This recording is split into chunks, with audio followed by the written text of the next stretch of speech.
They walked through solid steel. No alarms triggered, no guards alerted, and no fingerprints left behind. This wasn't just a robbery, it was a ghost story performed in the heart of the world's most fortified diamond vault. February 2003, Antwerp, Belgium. The impossible became reality, and the vault doors swung open for the last time. The Antwerp Diamond Center was considered untouchable, protected by 10-tier security, including seismic sensors, infrared heat detectors, and a lock with over 100 million possible combinations. Yet, in a single night, over $100 million in loose diamonds, gold, and jewelry simply vanished from the earth, leaving the authorities staring at a locked, impenetrable box. Meet Leonardo Notarbartolo, a charismatic man with an eye for precision and an ego that demanded perfection. He wasn't just a thief, he was an architect of shadows.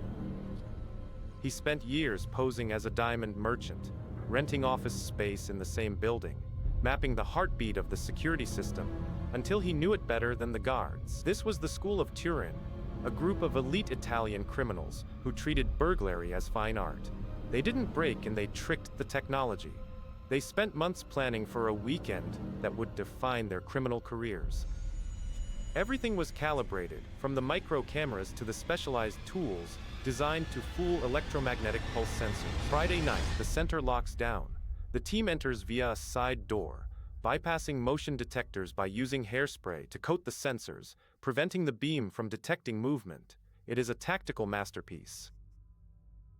They move through the corridors like shadows, knowing exactly where the blind spots in the cameras lie, waiting for the perfect window to strike. They reach the vault's massive dual locking mechanism.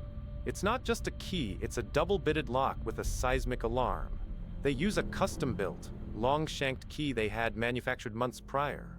The pressure is suffocating. One wrong vibration, and the entire floor would descend into lockdown. They don't breathe, they just turn. Inside, they ignore the vault contents that trigger localized alarms. They go straight for the safe deposit boxes. They work with surgical precision, using high-torque drills and pry bars muffled by heavy acoustic padding. To the outside world, the bank is a silent fortress, but inside, a symphony of destruction is dismantling their fortune. The morning reveals the true magnitude of the disaster. 123 of the 160 high-security boxes are empty. Yet, the alarm system never chirped. The police arrive to find a crime scene so clean it borders on insulting. It is the most confusing scene detectives have ever documented, leaving them with no forced entry, no suspects, and no evidence. Witnesses are brought in. Security staff insist they were alert. The building manager, unaware that his tenant was a mastermind, provides alibis that are technically sound but logically bizarre. The police have the route, the time, and the evidence of a professional job, but they are looking for a ghost who doesn't exist. The breakthrough came from the smallest mistake, a bag of trash found in a nearby forest.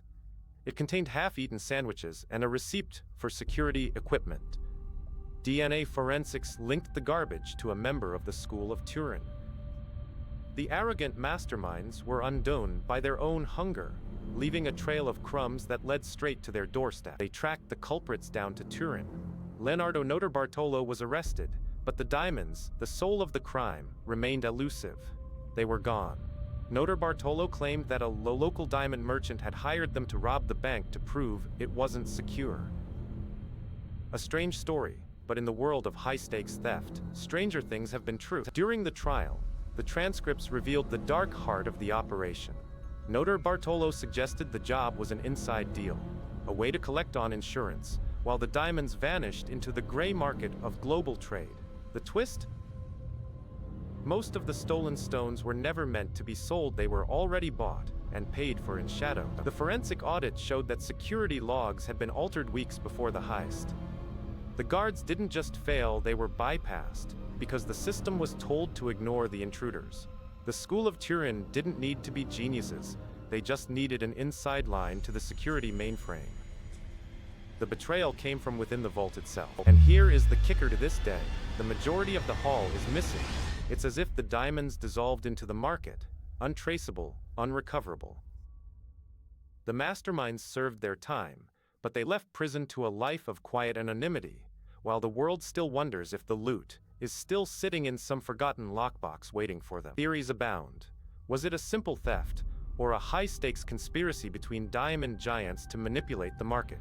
Some say the loot wasn't even diamonds, but illicit documents hidden inside the boxes, making the physical theft a cover for a corporate purge. The silence surrounding the case is as thick as the vault doors they bypass. Leonardo Notarbartolo remains a man of mystery. In rare interviews, he speaks in riddles, hinting that the full story of the Antwerp heist will never be written.